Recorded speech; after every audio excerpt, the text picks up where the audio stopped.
Merci Simon, merci Alexandre, merci aux organisateurs de m'avoir invité. Alors, ben voilà, quand Alexandre m'a parlé de cette école qu'il préparait et qu'il m'a invité à présenter quelque chose, moi, j'ai beaucoup étudié Facebook et la circulation de l'information dans Facebook. Alors, j'ai dit, ben, puis bon, comme c'était Comme Santé aussi, qui était l'organisateur, l'organisation qui organise cette école d'été. Alors, j'ai essayé de combiner un peu ces deux intérêts. Et j'en suis venu à cette question de recherche-ci. Alors, qu'est-ce qui fait qu'on aime ou qu'on partage, qu'on fait circuler des contenus santé sur Facebook? La question de recherche, donc, que je vais vous présenter, c'est l'étude de cas que je vais vous présenter aujourd'hui. Mais avant, dans le cadre de la problématique, bon, moi, j'enseigne en journalisme, ici à l'UQAM. Je voulais faire devant vous un certain mea culpa. On l'a évoqué, les journalistes ne sont pas sans tâche dans toute cette histoire de fausses nouvelles. Je réfère à ce texte, pas fondateur, mais enfin un texte qui décrit les valeurs. Quels sont les principes du journalisme? Donc, Kovacs et Rosenciel, qui ont publié ça 2000-2004 pour l'édition française, si je me rappelle bien. Ils ont interrogé je ne me souviens plus quel était leur échantillon, 1000 ou 3000 journalistes américains. Bref, il s'est dégagé de ça les valeurs principales du journalisme nord-américain. Le journalisme québécois en fait partie. Alors, ces principales valeurs-là, ces principes-là qui guident l'action des journalistes, ils en ont dégagé 9. Là, je les ai fait défiler rapidement, là, je ne les détaillerai pas tous. C'est le 7e qui m'intéresse. Évidemment, dans ces principes-là, les journalistes veulent mettre l'accent sur la recherche de la vérité, ils sont indépendants, ils font preuve d'une discipline de vérification. Mais le 7e élément, c'est celui qui, je trouve, a le plus de rapport avec le sujet de l'école d'été sur les fausses nouvelles. Les journalistes ont toujours cherché à rendre intéressant ce qui est pertinent, donc rendre intéressant et pertinent ce qui est d'intérêt public. Qu'est-ce que ça veut dire? Ça, en anglais, là, on peut retourner à la source en anglais. Les journalistes strive to make the significant interesting and relevant. Et ça, dans nos pratiques, dans l'enseignement que je fais, mais dans ma pratique, j'ai été journaliste pendant plus de 20 ans, donc quand on y repense, il y a des éléments dans le journalisme qui se rapprochent. Il y a des stratégies qui se rapprochent de celles des fausses nouvelles. Les journalistes font des leads. On commence par une accroche dans nos articles. Ils font des chapeaux de leurs articles. On en résume l'essentiel, mais on essaye d'accrocher le lecteur. C'est presque des pratiques qui ressemblent à de la publicité. En télévision, en radio, on fait des précèdes qui jouent un peu le même rôle. On résume une information, puis mais on vous donne aussi envie de l'écouter, le reportage qui suit. J'ai travaillé longtemps en télévision. On faisait aussi ce qu'on appelle des teasers. Le mot le dit. On cherche à vous titiller, à vous dire après la pause, ou la semaine prochaine, on vous parle de. Alors, voyez-vous, ça aussi, c'est d'autres stratégies pour intéresser l'auditoire. On faisait aussi des autopromos. Encore la même chose. Cette semaine, on va vous parler de tel machin. Ça aussi, ça ressemble beaucoup à de la publicité. Donc, toutes ces stratégies ont recours à l'émotion, ont très souvent recours à l'émotion. Et là, je suis tombé sur cet article-là qui est de 2015, donc de Bakir et McStay, « Fake News in the Economy of Emotions ». Alors, quand on parle des fausses nouvelles, des fake news, on a souvent déploré le fait que les médias sociaux carburaient sur une économie de l'attention, mais ces deux auteurs-là disent oui, c'est vrai que c'est une économie de l'attention, mais c'est surtout une économie de l'émotion. D'ailleurs, McStay est connu aussi pour un autre article qu'il a publié en 2016 où il parlait de empathic media, donc les médias empathiques. C'était dans un contexte de publicité, mais on peut aussi l'appliquer au contexte de l'information. Alors, c'est quoi un média empathique? Une information empathique? Alors, dans cet article-là, il dit, ça s'exprime notamment dans la publicité comportementale, le behavioral advertising, et ça, je trouve que cette citation-ci résume pas mal le fonctionnement, le mécanisme des fausses nouvelles. Ça cible les personnes plutôt que les médias, plutôt que les publications. Alors oui, et comment on cible les personnes? Beaucoup à travers l'émotion. Et là, ben voilà, comme les médias sont dépendants des revenus publicitaires, les médias sont un peu forcés de calquer. Ils calquent leur stratégie sur la stratégie des publicitaires. Ils adaptent leur contenu à cette logique-là. Alors voilà, les contenus en santé sur Facebook, c'est ce sur quoi je me suis penché. Alors, qu'est-ce qui fait la différence entre cette publication-là sur Facebook, donc, qui vient de l'Agence de la santé publique du Canada? On parle d'un programme pour cesser de fumer. Donc, qu'est-ce qui différencie cette publication-là de celle-ci? Une vidéo où on parle des vertus de différentes épices. Ici, on était rendu au curcuma, qui provient d'un site qui s'appelle Santé Plus Magazine. Qui connaît ça, Santé Plus Magazine? Je vois des hochements de tête. Ouais. Alors, quelle est la différence entre ces deux contenus-là? En termes de, et Alexandre en a parlé, en termes d'engagement. On va détailler justement ce que c'est que l'engagement. L'engagement sur Facebook, puisque je me suis intéressé exclusivement à ce qui se passait sur Facebook. Bien, l'engagement, c'est les partages. Alors, la publication de l'Agence de la santé publique a été partagée combien de fois, d'après vous? Hein? 3? Qui dit mieux? 0 fois. Dommage pour l'Agence de la santé publique. Une autre des composantes de l'engagement, c'est évidemment les réactions, ce que Facebook appelle les réactions. Vous les reconnaissez, like, il y a des petits cœurs et ainsi de suite. Donc, 6 émotions distinctes. L'Agence de la santé publique a suscité combien de réactions, d'après vous? 0. Voilà. Une autre composante de l'engagement, c'est le nombre de commentaires qu'une publication peut susciter. Je ne vous pose même pas la question parce que vous connaissez la réponse. L'Agence de la santé publique a suscité combien de commentaires sur cette publication-là? 0. Comparons-la avec cette autre publication-ci. D'après vous, je vais partir par le bas. Le nombre de commentaires, d'après vous, que cette publication-là sur les épices a pu susciter 1000, 2000, près de 3000 commentaires. Ça, c'est un engagement un peu plus engageant, si on veut. Il faut vraiment vouloir commenter. Le nombre de réactions, écoutez, c'est 50 000 réactions, cette seule publication. Et le nombre de partages. Tantôt, on a vu, Alexandre a montré une diapo où on voyait l'engagement de différentes publications relatives à la campagne électorale américaine. Ça oscillait dans les centaines de milliers. Ça dépassait 700 000 à 200 000 à 700 000. Mais cette publication-là sur les épices, juste en nombre de partages, elle est dans la même catégorie. 430 000 partages. Oui? Mais il peut y avoir là-dedans qu'il faut sur des robots, soit du monde au Bangladesh. C'est possible. Ça, Facebook ne nous le dit pas. Il y a une autre métrique que je n'ai pas pu mesurer facilement. C'est le nombre de fois qu'elle a été vue, cette vidéo. C'est 9 millions. Plus de 9 millions de fois. Oui, absolument. C'est pas nécessairement le nombre de commentaires, ce n'est pas nécessairement un signe d'adhésion au contenu, effectivement. Ça peut être des contre-opinions, tout à fait. Je ne l'ai pas fait. Je n'ai pas analysé le contenu des commentaires. Mais j'ai fait autre chose. Alors, la méthodologie. Alors, ce que j'ai fait, j'ai constitué un corpus de publications Facebook qui se consacre à la santé. J'ai commencé par quelques suggestions qu'Alexandre m'avait faites et que j'ai complétées en faisant des recherches de mon côté, en allant chercher des pages spécifiques à certaines maladies. Je me suis intéressé, j'ai pris cet article de Hale qui donne quelles sont les maladies qui suscitent le plus de recherches dans Google. Alors, les voici, je les ai agrandis un peu pour vous. Cancer, diabète, estomac, ça n'a pas donné grand-chose. On voit un peu plus bas, il y a aussi l'asthme. Bref, j'ai pris ces principales maladies-là. J'ai cherché des pages qui en traitent, qui en parlent. Et je suis arrivé avec un corpus de 69 pages francophones. Ça aussi, c'est un autre critère. Il fallait que ça se passe en français. Et qui était aimé par plus de 1000 personnes. Alors voilà, ces pages-là, ça va de pages comme celle-ci. Le portail VIH-Sida du Québec, c'est un organisme communautaire.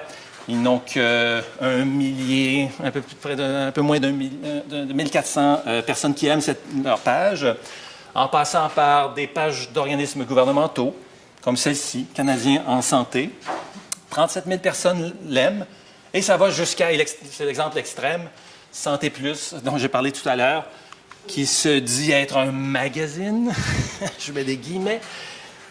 Au moment de mon passage, il y avait plus de 7,5 millions de personnes qui l'aiment. On avoisine le 7 800 000 maintenant. Là. Ça ne cesse d'augmenter. Alors, ce que j'ai fait, je suis allé chercher tous les posts, donc toutes les publications de ces 69 pages, toutes les publications qui ont été faites entre janvier 2013 et mai 2018. Donc, mon extraction s'est faite il y a quelques semaines. Et j'ai fonctionné avec l'API Graph de Facebook. Je me suis adressé à la bouche du cheval, on va dire. Je sais qu'il y a des outils, effectivement, qui existent. Alexandre a parlé de BuzzSumo, que je connais, que je sais que BuzzFeed s'en sert beaucoup aussi. J'ai malheureusement un problème avec des outils comme ceux-là, BuzzSumo, dans le sens que ce sont aussi des boîtes noires.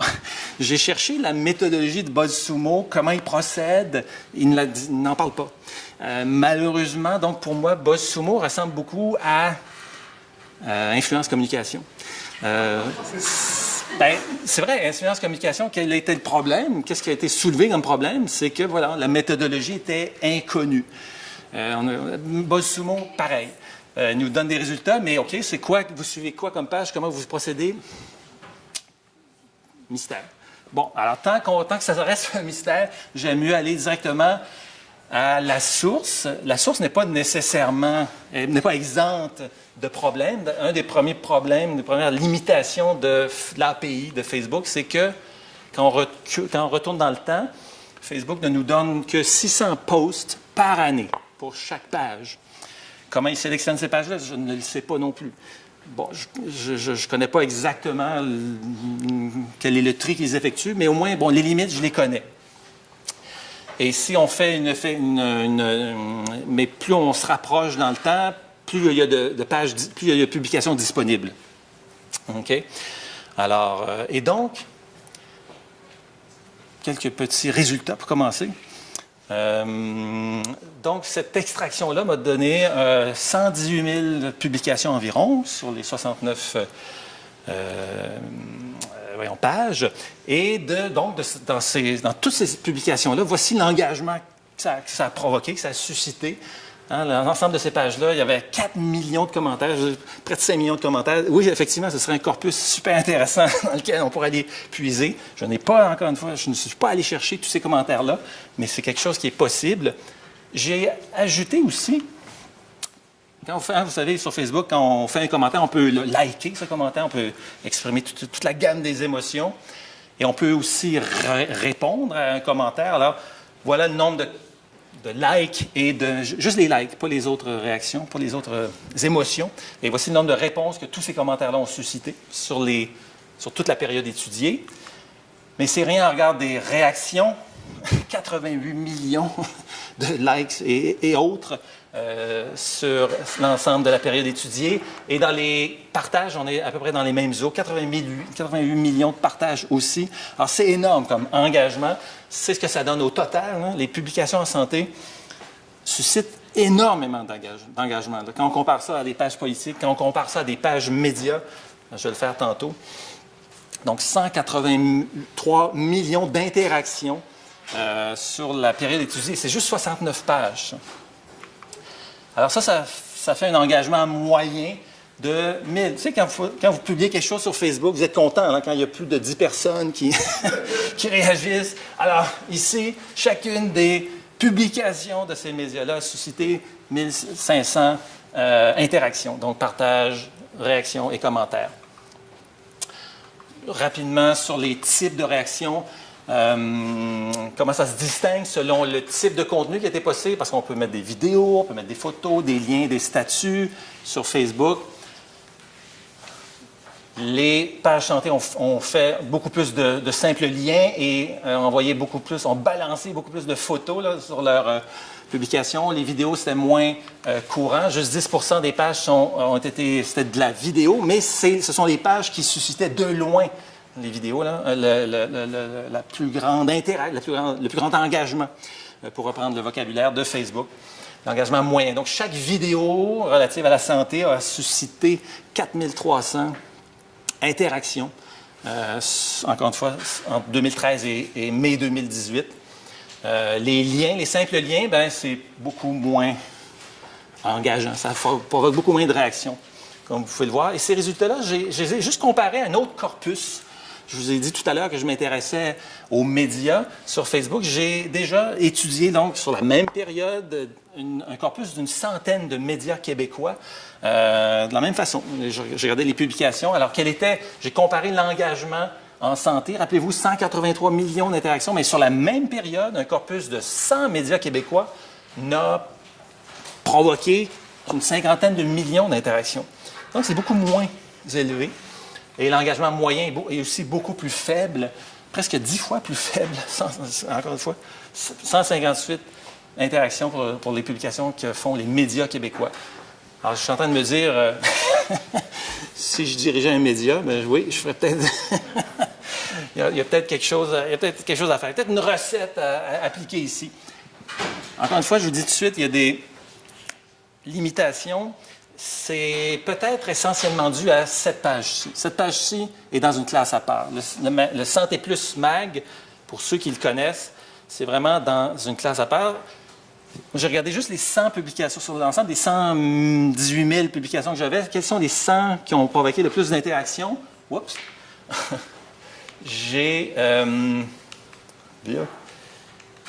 ça qui se passe quand on fait deux choses. On tient deux trucs en même temps. Donc, sur les 100 publications qui ont suscité le plus d'engagement, 92 venaient de Santé Plus Magazine. Le top 6 là, des publications qui ont suscité plus d'un demi-million d'interactions chacune, c'était aussi Santé Plus Mag qui les avait mises en ligne. Santé Plus Mag, oui, déjà suscite un certain intérêt chez certains. Les Inrecuptibles ont fait un dossier intéressant sur cette page Facebook-là en janvier. C'est une des pages les plus populaires, des pages Facebook en français les plus populaires au monde, carrément. Là. Alors, je me suis demandé, est-ce qu'il faudrait l'exclure de mon échantillon? Peut-être, mais ça c'est un peu... Les publications de Santé Mag se sont un peu auto-exclues dans le sens que c'est surtout des photos et de la vidéo. Et moi, ce à quoi je me suis attardé, c'est le texte qui accompagnait les publications, le texte des publications. Alors, il y a du texte dans les photos, il y a du texte dans les vidéos, mais l'API de Facebook ne permet pas d'aller le chercher. OK? Donc, ça c'est un petit peu, en quelque sorte, exclu de cette étude-là. Oui, c'est ce que je viens de dire. Le texte n'est pas accessible dans la majorité des publications. Puis voilà, de quoi s'agit-il? Qu'est-ce que Santé Plus Mag diffuse? C'est un exemple. Est-ce que ça a un lien avec la santé? Parfois oui, parfois non. Alors, et parfois c'est super sexiste, comme les Inrocs le montraient. Là. Bref, j'ai hésité, mais je l'ai finalement conservé. Une étude ultérieure pourrait l'exclure pour voir la différence. Mais dans ce que je vous présente, il a été conservé. D'ailleurs, est-ce qu'il y a des chercheurs dans la salle? Je pense que ça pourrait être... Santé Plus Mag serait... Pour moi, ça ferait une excellente étude de cas. Je pense qu'il y a même carrément des thèses de doctorat exclusivement consacrées à cette publication Facebook-là. Alors, on poursuit sur la méthodologie. Donc, ma question de recherche initiale, c'est qu'est-ce qui nous fait cliquer? Pourquoi on interagit avec des contenus en santé sur Facebook?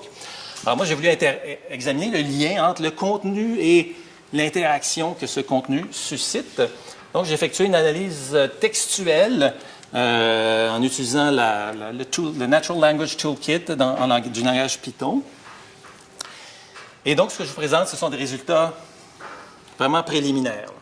Si j'avais fait les vendanges, là, je vous donnerais du jus de raisin aujourd'hui. Okay? Ce n'est pas encore un bon vin. On est loin du bon vin. Alors, voici...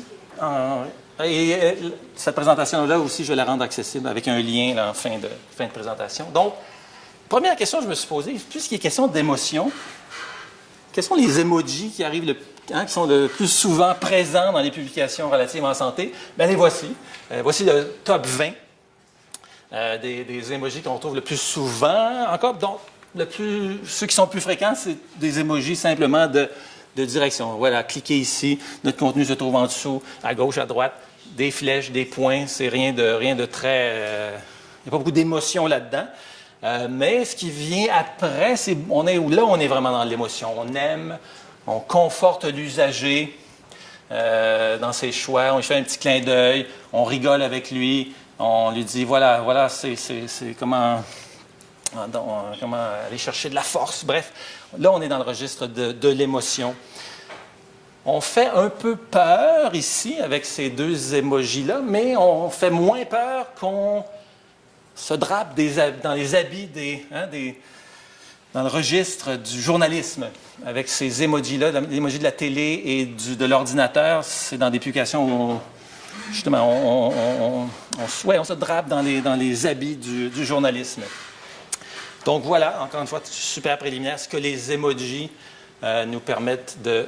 et voilà, on a dans ce tableau-là, la fréquence les emojis sont présents dans combien de publications.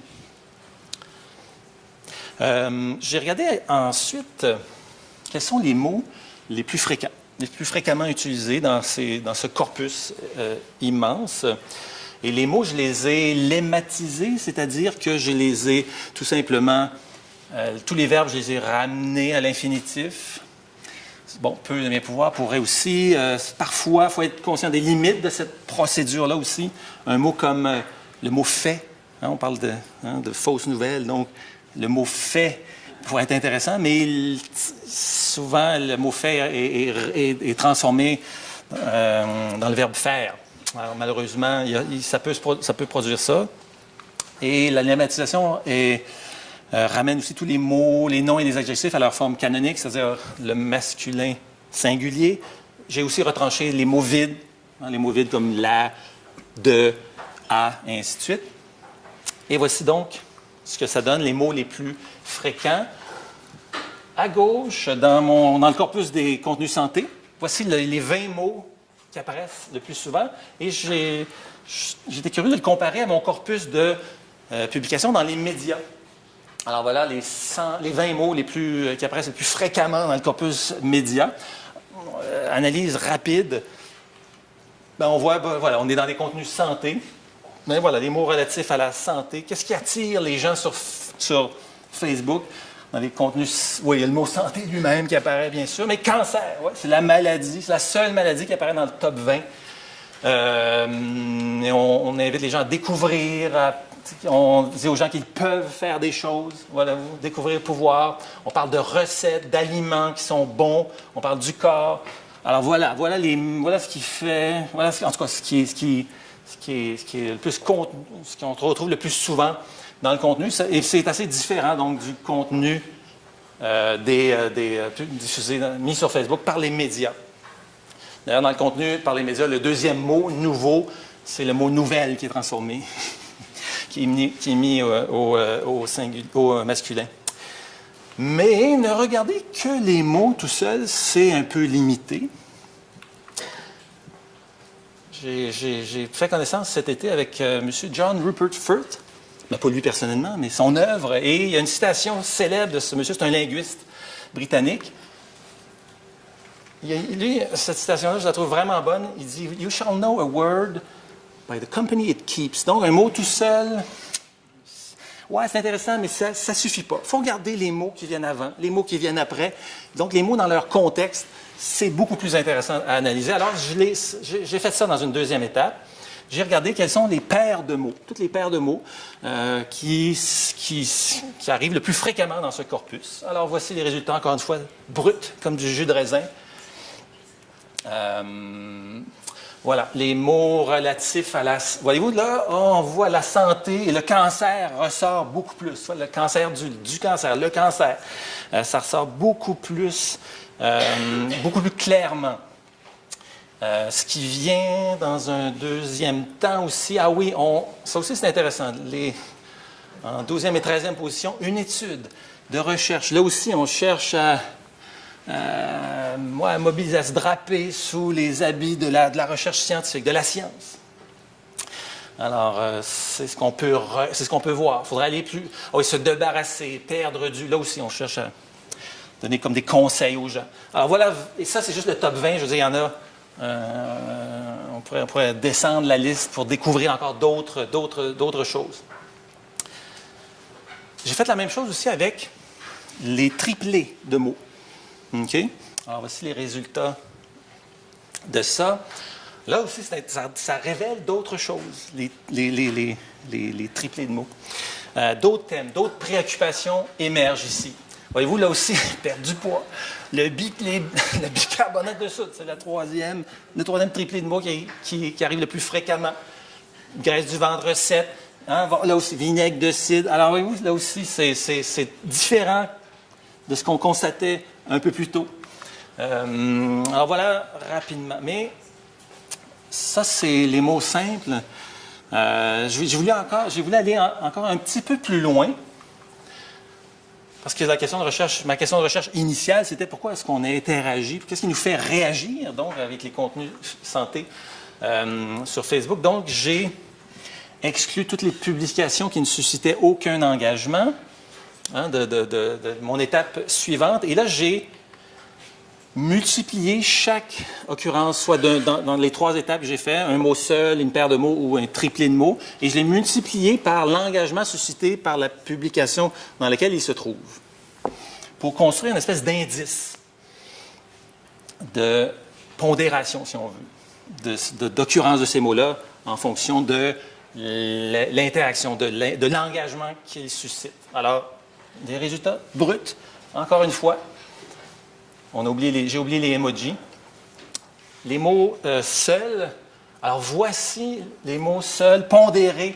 L'indice, c'est donc justement l'engagement qui est suscité par la publication dans laquelle se retrouvent ces mots-là. Alors, voyez-vous, le mot qui se retrouve le plus frais, où l'indice est le plus élevé, c'est le mot partagé. Alors, c'est tout simplement un indice c'est, voilà, partager cette publication. On reprend les mécanismes de Facebook. Mais le mot cancer se retrouve maladie, maman. Ça aussi, on va jouer sur l'émotion, hein, les recettes de maman. On voit beaucoup de mots grand-maman aussi.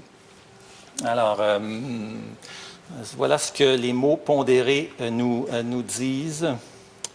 OK, j'ai juste des petits... Voilà, partager ressort, vidéo, ah oui, ça aussi, c'est dans le registre de... C'est des mots qui sont propres au dispositif où on se trouve, c'est-à-dire Facebook. On est toujours dans les mots. Excusez-moi, c'est une petite erreur dans ma présentation, dans l'ordre. Qu'est-ce qui se passe? Ah oui, il y a quelque chose qui s'est inséré à chaque fois. Bref, encore dans les mots pondérés, les mots relatifs à la santé aussi apparaissent. Cancer, maladie.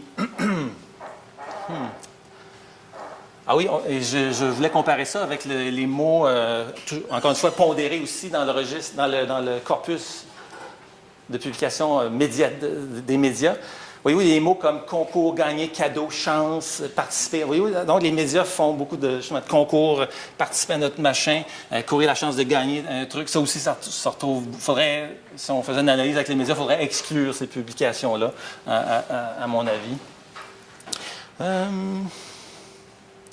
On est toujours dans les mots pondérés ici. Ah oui, enfant bon, maman aimé mal. On joue beaucoup donc sur des émotions. Voici la liste des paires de mots maintenant, pondérés. Quelles sont celles qui apparaissent le plus souvent? La vie, voire A. Mais il y a des choses qui ressortent avec les paires de mots. Voyez-vous, là, on s'adresse aux gens. On veut leur donner des conseils. Et c'est ça donc qui fait réagir plus les gens. C'est ça donc qui suscite, améliorer. Des conseils gratuits. Hein, on reçoit des conseils gratuits pour améliorer ta santé. Alors c'est un peu ça, là. Ça se retrouve vraiment, c'est quelque chose qui se retrouve vraiment assez fréquemment dans les pages que j'ai analysées. Ah oui, juste petite note. Influence Communication nous dit que ce sont des joueurs de hockey qui se retrouvent en tête des médias. Mais enfin, ça, depuis 2013 jusqu'à 2018, Justin Trudeau est la première personne qui suscite le plus d'engagement dans mon corpus de médias. Maintenant, les triplés de mots. Voyez-vous, ça nous montre... ça ressemble aussi à ce qu'on voyait avec les paires de mots. Améliorer ta santé. Conseil gratuit pour améliorer ta santé, la pensée du jour. Encore donc des conseils. On voit, là, il y a d'autres trucs qui ressortent avec les triplés. On parle beaucoup de nutrition, d'alimentation dans les pages relatives à la santé. Voyez-vous, des aliments qui sont très efficaces, perdre du poids, vinaigre de cidre, et ainsi de suite. Là aussi, donc, quand on parle d'alimentation, quand on parle de nutrition, ça fait réagir beaucoup. Et qu'est-ce qu'il y a? Ah oui, les maladies elles-mêmes. Le cancer est encore le premier, mais là, le diabète, tout à coup, apparaît. Donc, quand on analyse les triplés de mots. Alors, alors que dans les médias, voilà, si on regarde les triplés de mots du côté des publications des médias, on voit que le contenu judiciaire est peut-être c'est celui qui suscite le plus de réactions, d'engagement. Sûreté du Québec, la police, palais de justice. Ce sont des expressions, parmi les expressions, enfin, qui surnagent. Conclusion rapide. Je reviens à ce texte de Bakir et McStay. Ils parlent, oui, effectivement, d'émotions. Donc, eux-mêmes, dans leur texte, ils le concluent en disant que c'est important de reconnaître quels sont les mots, ils appellent ça des trigger words, ou des expressions qui provoquent des émotions dans certains groupes. Donc, comprendre l'émotion, et si on couple cette émotion-là avec l'intelligence artificielle, selon eux, ça peut être extrêmement dangereux. On est, selon eux, au seuil de fake news qui sont justement empathically optimized, c'est-à-dire donc des fausses nouvelles dont on pourrait, Alexandre le disait, on a essayé les mécanismes de la viralité, on a essayé de les automatiser, on a essayé de prévoir des réactions en utilisant des recettes. Ça n'a pas toujours bien fonctionné. D'après ces auteurs-là, si on carbure, si on utilise comme ingrédient principal l'émotion, le potentiel est peut-être plus grand. À eux de voir. On va voir si l'avenir leur donne raison ou pas.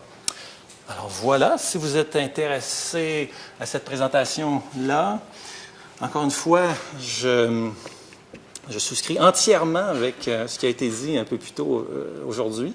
Un des gages de confiance, c'est la transparence. Alors, sur ce site, vous allez pouvoir refaire complètement tout ce que je vous ai présenté. Vous allez être capable de le refaire vous-même.